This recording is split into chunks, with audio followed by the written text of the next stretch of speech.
आकाशवाणी नागपूर विना डोंगरवार आपल्याला ठळक बातम्या देत आहे। राज्याची आर्थिक परिस्थिती रुळावर येताच लाडक्या बहिणींना 2100 रुपये देण्यात येतील असं स्पष्टीकरण राज्याचे उपमुख्यमंत्री तथा अर्थमंत्री अजित पवार यांनी नांदेडमध्ये केलं।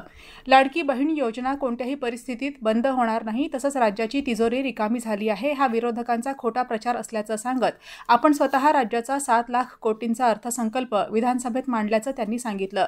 मराठवाड्याच्या विकासासाठी महायुती सरकार कटिबद्ध असल्याचंही त्यांनी स्पष्ट केलं। सुशांत सिंग राजपूत मृत्यू प्रकरणी सीबीआयनं मुंबईतल्या एका विशेष न्यायालयात क्लोजर रिपोर्ट सादर केला आहे।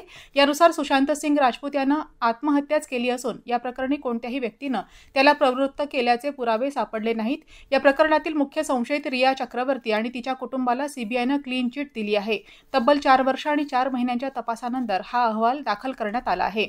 उन्हाळ्याच्या सुट्टीमध्ये प्रवाशांची गर्दी लक्षात घेऊन मध्य रेल्वेनं 356 उन्हाळी विशेष गाड्यांची घोषणा केली आहे। लोकमान्य टिळक टर्मिनस, हुजूर साहेब नांदेड, मुंबई नागपूर करमळी तिरुअनंतपुरम, पुणे नागपूर आणि दौंड कलबुर्गी दरम्यान या गाड्या चालवण्यात येणार आहेत। काही अनारक्षित गाड्या वगळता बाकीच्या गाड्यांचं आरक्षण उद्यापासून खुलं होणार आहे। नवी दिल्लीत सुरू असलेल्या खेलो इंडिया पॅरा गेम्सच्या नेमबाजी स्पर्धेमध्ये महाराष्ट्राच्या सागर बाळासाहेब कातळे यांना 10 metre air rifle prone mixed SH1 प्रकारात सुवर्ण पदक मिळवलं आहे। मोना अग्रवाल हिनं रौप्य तर दीपक सैनी यानं कांस्य पदक जिंकलं आहे। काल भारताची पॅरालिम्पिक सुवर्ण पदक विजेती अवनी लेखरा हिनं महिलांच्या 10 metre air rifle standing SH1 प्रकारात सुवर्ण पदक पटकावलं होतं।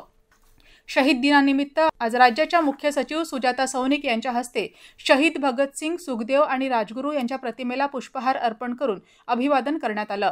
ठाणे जिल्हाधिकारी कार्यालयातील सहाय्यक महसूल अधिकारी तथा जिल्हाधिकारी अशोक शिंगारे यांच्या स्वीय सहाय्यक पल्लवी सरोदे वय 37 यांचं आज सकाळी हरिहरेश्वर समुद्र किनाऱ्यावर अपघाती निधन झालं। कार्यालयीन मैत्रिणींसह त्या हरिहरेश्वर या ठिकाणी सहलीनिमित्त गेल्या होत्या। तिथल्या समुद्रकिनारी त्या लाटेत अचानक ओढल्या गेल्या, यात त्यांचा मृत्यू झाला। जीएसटी कायदा नवीन असल्यामुळे सुरुवातीच्या काळात व्यावसायिक करदात्यांकडून जीएसटी कायद्याचं अनुपालन, कर भरणा करताना अनवधानानं होणाऱ्या चुका झाल्या आहेत।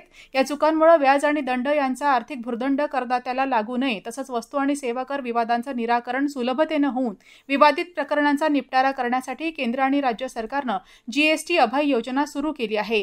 पात्र करदात्यांनी या योजनेचा 31 मार्चपर्यंत लाभ घ्यावा असं आवाहन वस्तू आणि सेवा कर विभागाद्वारे करण्यात आलं आहे। याबरोबरच हे ठळक बातमीपत्र संपलं। यानंतरचं ठळक बातमीपत्र आपण रात्री 8:42 ऐकू शकाल। नमस्कार।